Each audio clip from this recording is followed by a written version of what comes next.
Sacar la alegría, porque, a ver, yo creo que el ser humano cuando conecta con su verdadera esencia es alegría. ¿Por qué es alegría? Porque es gratitud, y la gratitud va ligada a la alegría, va ligada a la sonrisa, incluso en momentos de dificultad. Entonces, considero que sí, que es lo natural. Creo que lo antinatural es la falta de alegría, lo cual no quiere decir que uno tenga que estar alegre en todos los momentos, en momentos muy duros de la existencia, y hay que respetar la tristeza, el dolor, etcétera, etcétera. Ahora bien, luego buscar esa renovación, esa recuperación para expresar la alegría que desde mi punto de vista es parte de nuestra naturaleza más profunda. Uno de los psiquiatras más grandes desde mi punto de vista que ha habido, que fue el suizo Carl Gustav Jung, el que Freud puso todas sus esperanzas en él, pero él entendía que Freud se quedaba demasiado apegado al tema sexual, con el complejo de Edipo y el complejo de Electra. Pues Carl Gustav Jung fue el que elaboró el concepto de la sombra, ¿no? Lo que nosotros ocultamos porque no queremos reconocer, ya que a lo mejor en el entorno no es bien acogido. Y él hablaba de la sombra negra y la sombra blanca. Por ejemplo, mira, mi enfado, a lo mejor lo tengo que secuestrar, aunque pueda en un momento determinado tener sentido, porque en el entorno en el que estoy no es aceptado. Pero él hablaba también de la sombra blanca, es decir, elementos en la vida humana como pueden ser la alegría, que uno secuestra porque están en entornos donde la alegría está penalizado y donde le dices a una persona, las cosas están muy mal, no es para que estés tan contento, no es para que estés tan contenta, y la persona, por sentirse aceptada, secuestra eso, y a partir de ese momento le va a pasar una cosa muy curiosa, que es que cuando vea a alguien alegre va a sentir una repulsión inmediata por esa persona. Wow. Porque para rechazarse ella misma tiene que rechazar a otros, ya que la distancia que uno tiene consigo mismo es la misma distancia que tienes con los demás. Entonces la forma de rechazarte, de bloquearte para que esa sombra blanca no emerja y no reconocer que la tienes tú, es echarla en la otra persona, es expulsarla, es sentir aversión, y al hacer eso tú vas poniendo una capa más sobre tu propia alegría para que no aflore. Vamos a ver, yo creo que el camino de la madurez que todo ser humano recorre le lleva del hacer al ser, y entonces cuando llegas al ser se trata de hacer desde el ser, no de hacer para ser. Entonces uno reconoce en su ser que es completo, y esto es de todo ser humano. ¿Qué ocurre con el tema del mindfulness? Vamos a ver, yo tengo la suerte de que cuando yo trabajaba como cirujano en Boston, un cardiólogo que trabajaba en el hospital enfrente de mi universidad fue el primer científico en el mundo que investigó los efectos del mindfulness en la salud física. A él como cardiólogo solo le interesaba el tema de la salud, cómo gestionar, cómo ayudar a sus enfermos a que gestionaran mejor la hipertensión arterial. Es lo que a él le inquietaba. Fue la primera persona que viajó al Himalaya con instrumental científico, con un permiso por el actual Dalai Lama, y estuvo haciendo registros de los monjes muy sofisticados. Luego volvió a los Estados Unidos y con la esencia, lo que había aprendido, con personas del país, hizo estudios para ver si se podían replicar los efectos a nivel cardiovascular, y efectivamente se replicaron. Luego otra serie de investigadores con tremenda valor, como John Kabat-Zinn, un PhD en microbiología por el Instituto Tecnológico de Massachusetts, también él vio que tenían efecto estas cosas en los temas físicos. Y son los dos pioneros a nivel mundial en cuanto a científicos en lo que se refiere a la investigación del mindfulness en la dimensión física. Luego, cuando el doctor Herbert Benson, el cardiólogo, revisaba a sus enfermos, algunos enfermos le decían algo muy curioso: doctor Benson, no solo es que estamos mejor físicamente, es que notamos que somos mucho más creativos en nuestra vida. Y esto nos sorprende. Entonces él empezó a tomar un interés en la neurociencia.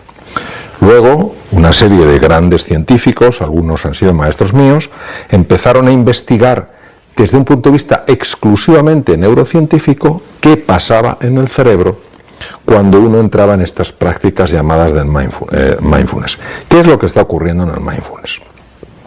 Primero hay que explicar muy brevemente, de forma muy sencilla, qué es el mindfulness. El mindfulness es la expresión inglesa de dos conceptos que vienen del budismo, que son shamatha y vipassana. ¿Qué quiere decir shamatha y vipassana? Shamatha, voy a poner una metáfora porque a veces el lenguaje literal se queda corto. Si yo un día por la noche, cielo totalmente, no hay estrellas, pero tampoco hay nubes, es decir, es que ha salido como mucho la estrella polar, enfoco con un telescopio hacia el cielo. Obviamente ese telescopio no puede ser operativo si se está moviendo. Shamatha es la capacidad de estabilizar el telescopio para que no esté agitado. Vipassana es la capacidad de observar a través del telescopio una vez que se ha estabilizado para poder ver lo que no ves con el ojo, con el simple ojo. Entonces, el mindfulness lo que hace es equilibrar una desviación que tiene la mente a la que hacen referencia. En el Bhagavad Gita, hace 3.500 años, es un relato épico, el dios Krishna, que es el auriga del carro de combate de Arjuna, ya le explica a Arjuna, en una batalla que va a tener con sus primos hermanos, que esa batalla, porque claro, Arjuna no entiende cómo va a combatir con sus propios familiares. Y Krishna, Dios Krishna, que es el auriga, el que conduce el carro de combate, le dice: la mente es turbulenta, realmente difícil de controlar.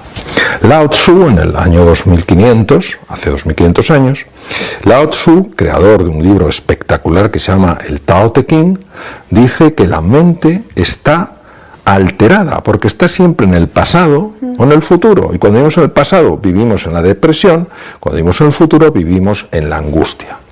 Buda, hace 2500 años, que es un contemporáneo de Lao Tzu, dice que lo que hay que hacer es arreglar la desviación de la mente. ¿Qué ocurre? Que cuando esto se ha traído a Occidente, lo primero que se ha visto es que ese equilibrar la mente produce inmediatamente un impacto a nivel físico, que se puede registrar. Pero es que lo segundo que ha mostrado es que aumenta la eficiencia. ¿Por qué aumenta la eficiencia? Aumenta la eficiencia porque cambian los circuitos neuronales que están activos. ¿Qué ha ocurrido en las empresas?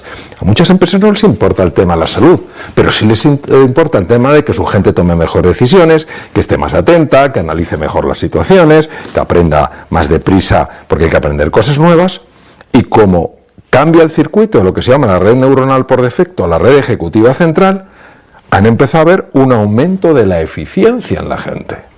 ¿Qué es lo que ha hecho esto? Pues lo que ha hecho es muy fácil. En los hospitales, el doctor Benson empezó en la Universidad de Harvard, Stanford, Berkeley, hospitales como el MD Anderson Cancer Center de Houston, la institución número 1 del mundo en tratamiento de cáncer, lo aplican, lo enseñan por un tema de salud. Instituciones en Silicon Valley que necesitan gente eficiente, gente que gestione bien la presión, etcétera, lo aplican. ¿Qué es lo que está pasando? Pues está pasando un poco lo mismo que los másters y el coaching. Que claro, que tiras una piedra y aparece un máster, aparece un coach. Entonces, ¿qué es lo que ocurre? Que se está, primero, que a veces las personas que enseñan estas metodologías no tienen formación suficiente, número uno. Entonces, tienes que tener una formación de un cierto rango. Número dos, tampoco lo puedes presentar como si fuera la solución del mundo mundial, como la panacea. Tú haces esto a 10 minutos de silencio al día y toda tu vida se transforma. No, una parte de tu vida se transforma, pero tienes que hacer otras cosas. Tienes que poner esfuerzo en lo que hagas, tienes que poner foco, tienes que cuidar tu lenguaje, tienes que cuidar tus relaciones. Es una ayuda, no es la panacea. Y esto es lo que ha producido, desde mi punto de vista, una cierta controversia. Pero no es una controversia contra lo que es el mindfulness o el impacto del mindfulness, porque es que es tan rotundo que basta estar un poquito al día de esto para darse cuenta que es así. Es a veces el uso que se hace de esto, la manera en la que se transmite, la manera en la que se comunica, y ahí es donde yo creo que se falla. Es un tema que me pidieron cuando participé en la Ciudad de las Ideas en México, que es uno de los eventos más impresionantes en los que he estado y donde además tuve la suerte de compartir escenario con un queridísimo amigo como Eduard Punset, ¿no? Y recuerdo, a él le pidieron que hablara del desamor y a mí de la apatía. La apatía es la inercia que el ser humano muestra, que el ser humano expresa como justificación para no tomar la acción que necesita. Es decir, es algo que uno se genera para no moverse, porque el moverse le genera demasiado miedo como para hacerlo. Pero no consideremos que la apatía es sencillamente la inercia y tal, no es que el cuerpo, no. Casi todos son procesos mentales. Bueno, por supuesto, lo mismo que la impotencia es aprendida, lo mismo que la desesperanza es aprendida.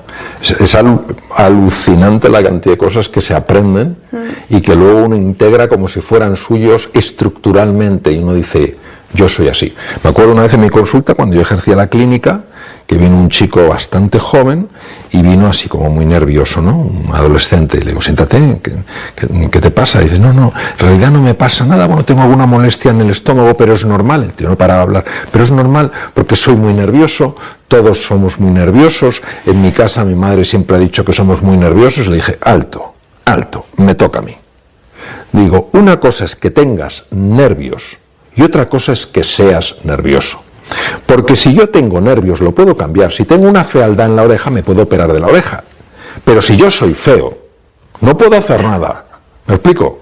No puedo hacer nada. Entonces, el problema muchas veces es que esos momentos de sensación de impotencia, incapacidad, desesperanza, se convierten en yo soy incapaz y siempre lo seré.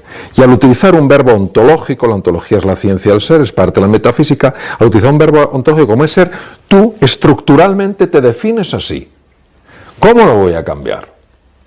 Si es quien soy. Pues no es verdad, no es quien eres, es quien te crees que eres, pero como no vivimos al nivel que somos, sino al nivel que creemos que somos, ese es el drama. Es indiscutible que el alma es una realidad en el ser humano. Para mí hay tres realidades en el ser humano, que son el cuerpo físico, la parte material, el alma, la parte espiritual, y el puente entre cuerpo y alma, que es la mente. Es decir, la dimensión, y fuera de temas religiosos, la dimensión sutil, la dimensión energética, la dimensión más profunda, más sabia, más creativa, es la dimensión espiritual. En el ser humano, esa dimensión espiritual, al integrarse en el campo físico, necesita algo de una naturaleza única que pueda integrar lo sutil con lo grosero, lo que se dice las frecuencias no hercianas con las frecuencias hercianas. Y eso es la mente. Por eso la mente tiene tanto poder, porque conecta con el cuerpo y toca la energía del alma.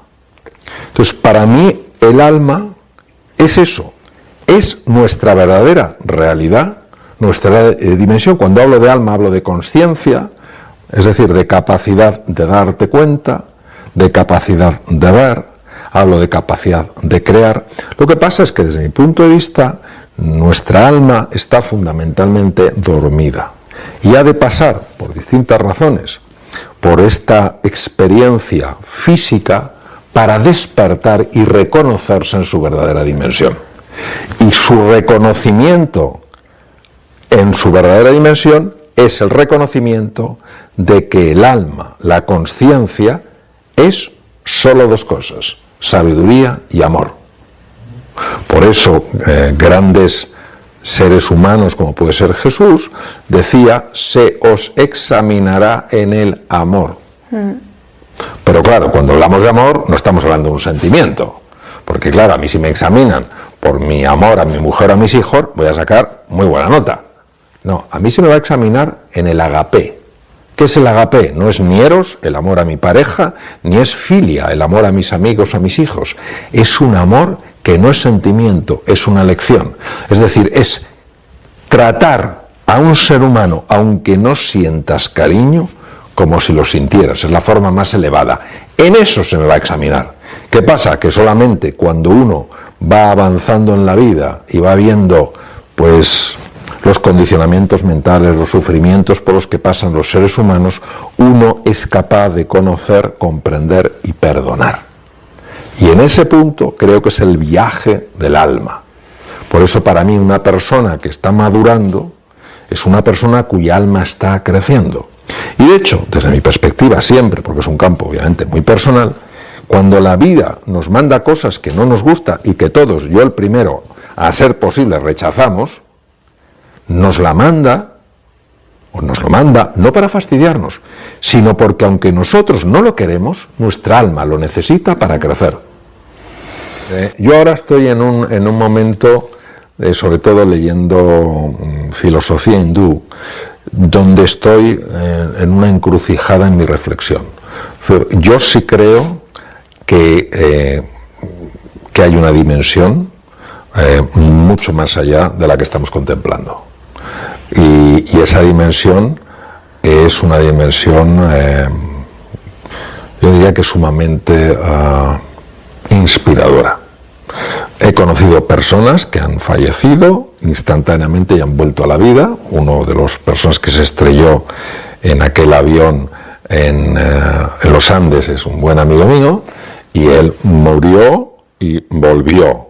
Entonces conozco su experiencia porque él me la ha contado en la intimidad de su casa, con su familia, etcétera. Y sabemos que esto porque conocí otras personas que han hecho, y la sensación que todos cuentan y que está muy descrita en los libros, es una sensación de enorme paz y de enorme serenidad. Eso va por un lado. Para mí es imposible describir lo que pueda haber más allá. Lo que creo es que como decía la gran tanatóloga Elizabeth Kubler-Ross, la muerte es un amanecer. Ahora, es un amanecer en tanto sepas valorar la vida, no como escape de la vida. Yo no comparto la opinión de que estamos aquí para sufrir y para ganarnos luego un sitio tal. Yo creo que estamos aquí para vivir plenamente, para descubrir cómo somos y que eso se extienda en la dimensión que proceda. Ahora bien, la filosofía hindú tiene un tema bastante interesante que comparte con la filosofía budista, bueno, por lo menos el budismo tibetano, que es la vuelta de las almas, no a insectos, como por ejemplo en algunas partes de estas filosofías puede ser, sí a formas nuevas, físicas, porque ese alma tiene que seguir evolucionando. Es decir, es como si tuviéramos que hacer un currículum, una serie de asignaturas, entonces tú puedes elegir la velocidad a la que pasas las asignaturas. Lo que no puedes es decidir las asignaturas que son. Y es posible, quizás, no me parece incompatible ni siquiera con una visión cristiana de la existencia, es posible que un alma que no ha terminado de evolucionar necesite más tiempo,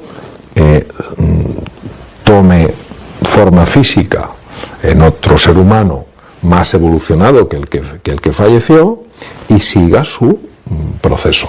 Esto obviamente son siempre formas de ver la realidad que no se pueden demostrar y que sin embargo por lo menos permiten hablar de campos muy complejos de la existencia de una forma que para mí al menos no es insensata, no es absurda. Sí, no solamente ha habido comunicación por grandes médicos de experiencias que han vivido, sino porque yo creo que al final nosotros tenemos que entender una cosa. Lo decía muy bien Oscar Wilde, decía, la mayor desgracia del ser humano no es que se va a morir, es que no sabemos cómo vivir. Entonces yo creo que el verdadero desafío no es plantearse si hay algo o no después de esta vida. El verdadero desafío es cómo puedo vivir la vida que estoy llamado a vivir. Porque estoy convencido que si tú vives plenamente sabes morir. A mí la leí porque tuve que estudiarla, ya que hice un tema durante 2 años estudiando filosofía y metafísica. Lo estudié, es que como no paro, y ya tengo bastante juventud acumulada, pues algo se va. Siempre me impresiona la muerte de Sócrates. Cuando Sócrates, injustamente condenado por el Senado ateniense, toma la copa de cicuta que le ofrece el verdugo, hasta el propio verdugo aparta la cabeza porque no puede aceptar, no puede asumir que un hombre obviamente tan bueno pueda ser condenado a muerte. Y están todos sus discípulos llorando, y hay un cuadro precioso de David donde está hasta el propio Platón, su discípulo, digamos, más relevante. Y él hace una exhortación a la vida y a la muerte, porque de alguna manera él refleja que ha sabido cómo vivir y por tanto no teme cómo morir. Yo creo que tememos muchas veces el morir porque no sabemos vivir. Mientras que cuando uno sabe vivir, yo creo que se acerca, yo lo sabré cuando me toque, se acerca a la muerte de otra manera. El gran Pablo Neruda decía, una frase que a mí me impactó mucho, decía, confieso que he vivido, confieso que he vivido. Entonces, creo que es ese punto, es decir, en nuestra cultura occidental, la muerte la ponemos como algo oscuro, no sé qué, no queremos hablar de ello. Entonces, claro, uno de mis libros se llama Vivir es un asunto urgente. Lo hice un día pensando en esto, que pensamos, que damos por hecho que mañana tendremos tiempo para arreglar una relación, mañana tendremos tiempo para hacer el viaje en nuestra vida, ya lo haremos mañana. No, vivir es un asunto urgente, porque el mañana es una interrogante. Y eso es lo que creo que nos pasa, que cuando uno no tiene en cuenta su fragilidad, su mortalidad, tampoco aprovecha plenamente la vida. Tampoco aprovecha plenamente la vida. Yo creo que los seres humanos quedamos atrapados en esquemas lingüísticos. Es decir, decimos lo uno o lo otro. Si eres independiente no puedes ser interdependiente, si eres interdependiente no puedes ser independiente. Yo creo que pueden ser las dos cosas. Vamos a ver, para mí la interdependencia es construirme plenamente en relación. ¿Vale? Ahora, cuando hablamos de independencia, yo casi utilizaría más la palabra autonomía. Vale. Es decir, la capacidad de creer que tienes recursos, de sentirte responsable de ponerlo en marcha y no generar una dependencia, lo que se llama una experiencia de paternalismo, que venga otro y me lo resuelva. Yo las personas que he visto con mayor conciencia, con mayor sentido de responsabilidad, con mayor ilusión, son personas tremendamente cercanas, son personas tremendamente comunicativas, son personas absolutamente conectadas con los demás. Ahora, si yo la conexión con los demás la establezco no como una relación de encuentro, sino como una relación de dependencia, yo no estoy valorando la relación, lo que estoy es protegiendo mi miedo a la autonomía, amparándome en otros que me protegen. Las dos cosas las necesitamos, no son contradictorias. No, sobre el sueño, que si el sueño no es lo suficientemente grande como para que te dé un poquito de miedo y vértigo, es que no es un sueño que valga la pena. Mi perdición, es un poco lo que decía Oscar Wilde, hombre que además escribió un tratado en la cárcel, se llama De Profundis, decía, yo hay algo que no puedo resistir, la tentación. Pues ya está. No. Sí, la memoria se entrena muchísimo. Yo leo mucho, reflexiono bastante, busco asociar temas y eso hace que se te vayan quedando las cosas. Sí es verdad que cuando doy un curso, a lo mejor hay 20 o 30 personas, muy rápidamente me aprendo los nombres. Ahora sí pide un esfuerzo, yo tengo que tener un nivel de concentración y un nivel de esfuerzo, es decir, creo que no tengo un don de memoria prodigioso, creo que tengo una buena memoria de base, lo que creo es que la he cuidado mucho. Considero que la memoria, que a veces se considera que es una facultad de segundo orden, la memoria es clave porque todos los procesos intelectuales y gran parte de los procesos creativos beben de la memoria. Es muy difícil ser creativo en algo de lo que no tienes ningún registro. Es muy difícil que tu inteligencia pueda encontrar solución a ciertas dificultades o problemas si no va para atrás y ve dónde tienes los recursos que en situaciones parecidas te permitieron resolver el desafío. Entonces, eso es lo que procuro, y creo que si entrenáramos la memoria, todos nos veríamos muy beneficiados. Hay dos cosas que considero mentalmente que es imprescindible entrenar. Una es la memoria y otra es la capacidad de atención. Porque la capacidad de atención, que está sobre todo localizada en lo que se llama la región dorsolateral del cerebro, es clave porque es donde está nuestra memoria RAM, y es la que conecta todas las cosas, pasado, vivido, futuro anticipado, de una manera muy especial, y los daños en la región dorsolateral producen enormes limitaciones a la hora de operar. Entonces, a pesar de que muchas cosas no es necesario aprenderlas de memoria, creo que es fundamental coger libros, estarse aguantando la página, la atención, entrenar la atención. Antes hemos hablado también del mindfulness, y a lo mejor cuando has terminado de leer 2 páginas, hacerte una pregunta: ¿qué he leído? Entonces, si no te acuerdas de nada, no es para decir qué mala memoria tengo, no, es, bueno, me voy a fijar más en las otras 2, y así también vas potenciando la memoria. Yo a veces cuando leo libros de cierta complejidad, al cabo de un rato, digo, a ver, ¿cuál es el resumen de lo que he visto? Y eso está haciendo trabajar la memoria. De hecho, ya algunas de las empresas tecnológicas más importantes del mundo desde hace tiempo, lo sé de forma directa, están haciendo cosas incluso para prevenir a las personas de este tema. Pero no es un problema de la tecnología en sí. Yo creo que la tecnología es un inmenso avance para la humanidad, sí lo creo, tanto en la medicina como en la vida social. El tema es el uso de la tecnología. La tecnología para el ser humano tiene un atractivo brutal, es como estos chocolates maravillosos. Es muy difícil no lanzarse de cabeza a la caja, ¿sabes? Entonces pasa con la tecnología. ¿Qué ocurre? Que si yo, estos chocolates que son magníficos, me los como todos, estoy sobrecargando mi páncreas. Y mi páncreas sufre. Y si tuviera una diabetes, que afortunadamente no la tengo, pues no tendría que tomar mínimo, por no decir nada. ¿Qué pasa con la tecnología? Que nos tiramos de cabeza. Entonces tenemos la tecnología cuando estamos comiendo, cuando estamos cenando. La tecnología viendo los emails a las 11 de la noche, evitando la producción de melatonina por la epífisis. Y todo eso hace daño. En lugar de estar con una cosa, estamos en 7 pantallas y genera un daño en la atención. Y ya digo que hay empresas muy conocidas a nivel mundial que son pioneros, están diciendo que ojo con ese uso de las tecnologías. Pues claro, ojo, tenga usted cuidado con eso, porque sabemos que está subiendo los déficits de atención, sabemos que hay mucha información, pero cada vez hay menos comunicación, existe lo que se llama la adicción digital, y hay incluso psiquiatras que están especializándose en cómo reducir esa adicción. Entonces, no es ni mucho menos un rechazo al móvil. El móvil ha salvado muchas vidas, muchísimas vidas. No es un rechazo a los ordenadores. Los ordenadores nos permiten, como una ventana al mundo, conectar con las mejores universidades del mundo, entrar en para nada. O en medicina, el brazo robótico permite hacer cirugías con una precisión y con 0 temblor. Nada de eso. Es nuestra relación con la tecnología.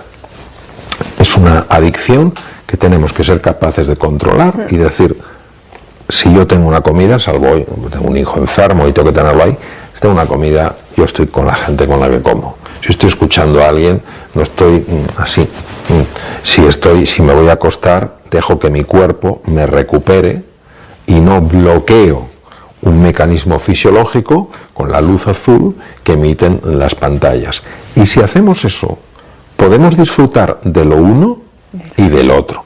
Si no lo hacemos, podremos disfrutar de una cosa, pero el precio que vamos a pagar es enorme.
Thank you.